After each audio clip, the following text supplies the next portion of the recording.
Assalamualaikum warahmatullahi wabarakatuh. Perkenalkan, nama saya Ayu Karimatunisa, berasal dari Kabupaten Kediri, Prodi PGSD, Fakultas Ilmu Pendidikan, kelompok 70, yaitu kelompoknya Letek. Di sini saya akan menjelaskan tentang resume materi penugasan pada tanggal 2 Agustus 2022 PPKMB Sakera 2022. Relasi Islam dan negara. Sifat ajaran Islam: yang pertama, khofah, holistik, menyeluruh, paripurna, omnipresent.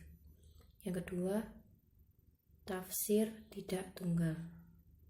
Paradigma hubungan Islam dengan negara. Yang pertama yaitu integrated, yaitu agama dan negara merupakan kesatuan yang tak terpisahkan.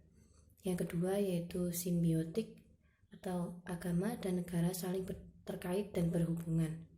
Yang ketiga yaitu sekularistik, yaitu agama dan negara perlu dipisahkan. Syariat Islam bercorak spiritual dan tidak memiliki kaitan dengan hukum dan praktik duniawi. Fenomena krisis identitas.